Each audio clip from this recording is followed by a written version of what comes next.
it's your boy Davidoff. Before we begin, this is not a top 10 best movies list. This is my top 10 personal favorites list. Difference, okay?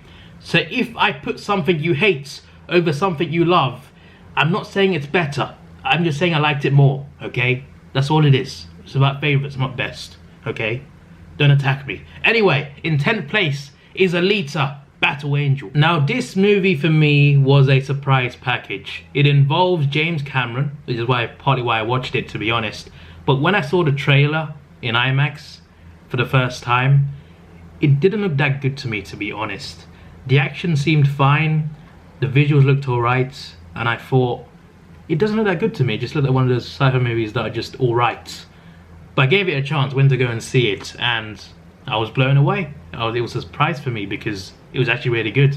I really enjoyed it. It was epic, it was thrilling, had a good storyline to it, some good characters, Alita herself included. And it's based on the manga, I think, and I haven't read the manga, but as a movie, standalone, it was good. The ending was a bit cliffhangery, to be honest, and I think it deserves a sequel, and it better get a sequel. But on its own, it's pretty good. It's actually pretty good, and it makes 10th place for me. In 9th place, another surprise, is Toy Story 4. It's a surprise because I wasn't hyped for it, because I love Toy Story. The trilogy was great, and that's the thing. The trilogy was great. All three of them were great. Toy Story 3 delivered a great emotional ending. So when they announced Toy Story 4, I was just like, do we need this? They had a great ending with 3. Why make a 4th one to potentially ruin it? Then the 4th one came out and it didn't ruin it. It actually made it better. It made the franchise better because the 4th entry was good. It was emotional, had a good ending, and yeah, it was really good. It wasn't as good as the 3rd one for me, but still a good Toy Story entry. And I'm just gonna say to Disney, don't make a 5th, okay? Okay, you've come up with 2 good endings emotionally in 3 and 4. Stop. Alright, just stop. We've had enough. Okay, don't risk it. Every sequel you make could risk ruining the whole franchise. So stop at 4. I said that about 3, and they proved me wrong. But stop at 4. No number 5. In 8th place is Shazam. Yes, I love superhero movies. I really do, both Marvel and DC. But DC had a very good year with their 2 movies, and this one, Shazam, was not a surprise for me because I thought it had a good chance of doing well. I knew about Shazam for a few years before that, from Justice League War. I watched that movie, animated movie, and I thought he was cool. Looked him up a lot more, and he was a very interesting character to me. So when I found out they make a movie about him, I was excited. I was looking forward to it, and when I watched it, it delivered. It was pretty good. For what it was good. It was funny. It was a simple storyline, but it worked. For what it was, it worked. And Shazam was brilliant. In 7th, we have El Camino. Yes, the Breaking Bad, I guess, in a way, epilogue. It wasn't necessary, but it does deliver a good, I guess, epilogue to Breaking Bad. It delivers an ending to Jesse, like what happens to him after the show. And I think they did a good job of ending it well. I think it was good for what it was, for a short movie. It was very slow, but it doesn't really matter, to be honest. I think it was pretty cool the way they ended it for him, and I like this movie. It's a good addition to the show. It wasn't needed, but it was a good addition. In 6th place, we have Knives Out. Yes, it's one of those classic whodunit storylines about who killed the guy in the family, and it was really good. It was really funny. Daniel Craig, he was hilarious in this movie. He was fantastic. But in general, it's got a great cast. It's got a fantastic cast. Every character is interesting in their own way. There's some life lessons in there as well. But I love a classic whodunit storyline. And anyone in the house could have killed this man. And it was interesting to find out what actually happened. And there's 2 big twists. The first twist, I was just like, I don't know where you're taking this. The first twist I disagreed with. I was just like, I didn't disagree with it. I just thought it wasn't that good, and I thought I didn't like the direction of taking this movie in. But the second twist made it so much better. Made the first twist make more sense. And as a whole, it was a great movie for me. I thought it was fantastic. I liked Like Ryan Johnson likes to, I guess, subvert expectations, and he does that well in this movie. Not as well in The Last Jedi, but in this movie, he did a damn good job. And it was a great movie and a great cast. Daniel Craig, he was brilliant. In this movie, he was so damn good. In 5th place, we have John Wick 3. This was the best action movie of the year, in my opinion. This movie was ridiculously good. Like, ridiculously good. For an action movie, it was ridiculous. The fight scenes were crazy. It gets a bit too much at the end, to be honest, but especially in the first half of the movie, the fight scenes are so damn good. Like, so damn good. He fights people with books, with pencils, with throwing knives, guns. There's horses. Uses a horse to kick someone. It's ridiculous. They improvise new ways of action, and it's so damn good in the movie. It just works so damn well. I can't say enough about this movie, but the action, just for the action alone, it's so damn good. But it's still a good storyline as well, and just the world building as well. Like, there's a lot more like of a universe, I guess, and it sets up some interesting things, that's for sure. And the ending wasn't as good, but I still feel the movie was great. It was fantastic to watch, and it was a really good entry. And Keanu Reeves is just breathtaking, absolutely breathtaking. In 4th place is Godzilla, King of the Monsters. I'm a Godzilla fan, so I was excited for this movie quite a lot. And when it came, it delivered for me. It delivered some good kaiju action. Godzilla was great. Some cool new monsters. King Ghidorah was fantastic. That was a majestic looking creature. I can tell you it was expensive to make that CGI, but King Ghidorah was like humongous. There were some faults in it though. The human storyline and motive didn't really make that much sense, to be honest. And also with some of the action, they cut away too much from the monsters, which is quite annoying. But they still delivered a lot of action. They delivered a lot of action, a lot of monster action, a lot of monster scenes. There's a lot of cool scenes in there. Plus, they added in the classic Toho Japan Godzilla theme song in there as well, and his classic roar at the same time, while also keeping his original MonsterVerse roar. There's so many things I like about it. If you're a Godzilla fan, you know what I mean. There were so many nostalgic things in there. It was brilliant. Plus, that scene at the end where he comes back and saves the day. There's so many good scenes in this movie. I love it. And visually, it looked amazing. One of the best visual looking movies of the year for sure.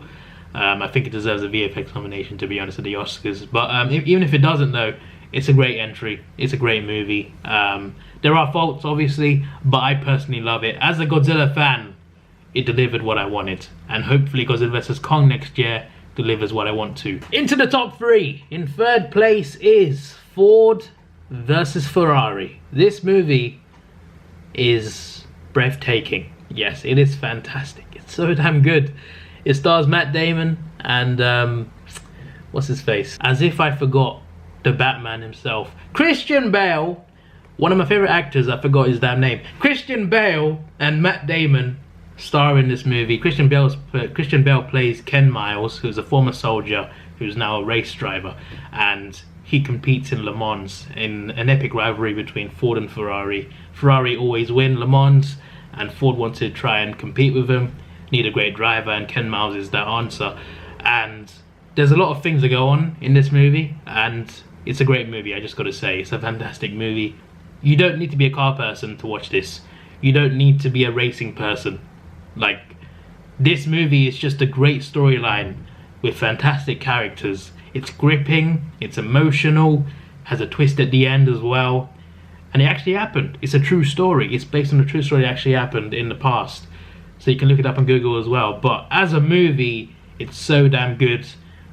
And in IMAX, it was worth it. Like, this was an IMAX worthy movie. This was fantastic in IMAX. It was so damn good to watch. It was thrilling, edgy of seat action, and it was just really good to watch. Just really damn good to watch. And this is one of the best movies of 2019 for me. And hopefully, I mean, it deserves Oscar nominations at least. Even if it doesn't win any, it deserves at least nominations. Like, this is that good. This movie is really that good. If you haven't seen it, I highly recommend it. Like, really, like, watch this movie. It's amazing.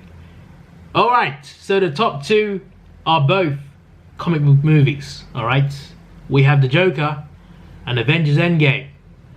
Now, I think The Joker is the better movie, but this is not about the best, it's about favorites. So in second place is Joker. So Joker is second. It's a great movie, I loved it. DC really pulled off something special here. Joaquin Phoenix carries the movie. Obviously it's his movie, it's all about the Joker, and it relies on his performance to work, and he performed. He was fantastic in this movie. He portrayed a guy who was not treated fairly, who was really messed up in the head, and eventually he had one bad day and he snapped, essentially, and it was really good. This movie was a great storyline. It was fantastic, it worked, and it didn't need Batman. The Joker doesn't need Batman to be interesting. It's the Joker after all. And there was a Batman connection in there, but still, it was a Joker movie in his own universe, and I think it was a fantastic storyline, and I wish I could see more of him, but apparently won't do sequels, but you never know. You never know, but still, as a standalone, this movie was fantastic, and it deserves Oscar nominations. Like, Joaquin Phoenix deserves a nomination, 100%. But in first place is Avengers Endgame. I'm an MCU fan. I've been there for the whole ride. I've been a big fan since 2012, actually. I did watch Iron Man in 2008 in cinemas, and I was following, but I was like more of a casual fan. In 2012, I became a lot more of a superior fan. The Dark Knight trilogy I watched for the first time in 2012, plus the Avengers in 2012. Those movies made me a much more of a fan of both Marvel and DC. And in terms of Marvel, in terms of the MCU, it was that Avengers movie that made me a fan. And ever since then, I've been looking forward to what was coming. And I was really excited about a lot of movies like Civil War, etc. And Infinity War came along, and that was what I wanted. For me, that's the best Marvel movie. For me, that movie was just so damn good, and I absolutely loved it. And then Endgame came along. Endgame delivered an emotional ending, full of fan service. Had a slow first couple hours, but still I think it was really good. It wasn't like the best MCU movie for me. For me, Infinity War was the better movie in terms of Avengers. Even the first Avengers movie I think was better. But still, Endgame for me delivered. I was there for almost the whole ride since the first Avengers movie. I watched the first Iron Man in cinemas, and for it to end with Iron Man as well. And they delivered this fantastic ending. I know there's more to come, obviously, so it's not really the ending, but it is the ending of the Infinity Saga. And I think the way they ended it was fantastic. And for the first time in my life, I had a tear running down my cheek after a movie. Like, it was beautiful. That's the thing, right? The first time I watched it, there was no tear. The second time, when I knew what was coming, that moment, that big emotional moment, brought a damn tear to my eye. I was just like, oh, this movie's got me. Absolutely got me. I don't cry at movies, but that movie just really got me. It's because I was attached to this franchise. I've been attached for years and years and years. I was waiting for Infinity War and Endgame for years, and they delivered them. And when they did, they were fantastic. Infinity War especially, but Endgame delivered an emotional ending. The last hour was just amazing to watch. A lot of good action scenes, and I think it delivered a good ending to the MCU Infinity War saga. Infinity Saga, sorry, not Infinity War saga, Infinity Saga.